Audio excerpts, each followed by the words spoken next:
আমি এখন আপনাদের একটা ভুতুড়ে গল্প শোনাবো, তাই যাদের হার্ট দুর্বল তারা ভুলে ওই ভিডিওটা শেষ পর্যন্ত দেখার চেষ্টা করবেন না। রাতের বেলা নির্জন একটা রাস্তায় একটা ট্রাক যাচ্ছিল। সেই ট্রাকের ভিতর তিনজন ব্যক্তি ছিল, এক ট্রাকের ড্রাইভার, এক হেল্পার আর একটা লাশ। একজন পুলিশ তাদের কাছে এই লাশটি দিয়ে বলছে সঠিক ঠিকানায় পৌঁছে দিতে। গভীর রাত, ট্রাক চলতেছে, হঠাৎ করে সামনে একটা দোকান দেখা গেল, চায়ের দোকান। ড্রাইভার আর হেল্পার ট্রাকের সামনে বসেছিল আর পিছনে ছিল সেই মরা লাশ। এদিকে দোকানের পাশে একটা ছেলে দাঁড়িয়ে ছিল ঢাকা যাবে বলে, কিন্তু তার কাছে পর্যাপ্ত পরিমাণ ভাড়া ছিল না। তাই সে ট্রাকের উপর উঠে পড়লো এবং অন্ধকারে কিছু দেখতে না পেয়ে উঁচু লাশের উপর বসে পড়লো। ট্রাক আবারও আপন গতিতে চলতে লাগলো। কিছুক্ষণ পরে লাশের উপর বসে থাকা ছেলেটি একটা সিগারেট ধরালো। একটু পরে ড্রাইভার হেল্পারকে বললো, এই দেখ তো লাশটা ঠিক আছে নাকি।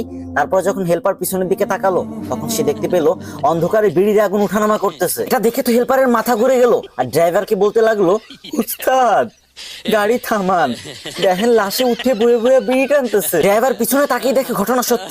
সাথে সাথে ব্রেকে পা দিয়ে এক লাফ দিয়ে ট্রাক থেকে নেমে দৌড়াতে লাগলো। এদিকে এক আছাড় খেতে লাগলো, ওদিকে এক আছাড় খেতে খেতে দৌড়াতে লাগলো আর বলতে লাগলো, এ কে কোথায় আছিস, আমাকে বাঁচা রে, আমাকে ট্রাকে ভূত, আমাকে ট্রাকে ভূত।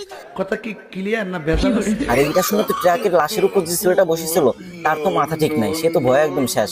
সেও নামে তাকে পিছন পিছন দৌড়াতে লাগলো। এটা দেখে হেল্পার ড্রাইভারকে বলতে লাগলো, খাইছে রে উস্তাদ, লাশে দেখি বিড়ি হাতে নিয়ে দৌড়ানি দিছে। কি বলছিলাম না, ভিডিওটা শেষ পর্যন্ত দেখো না।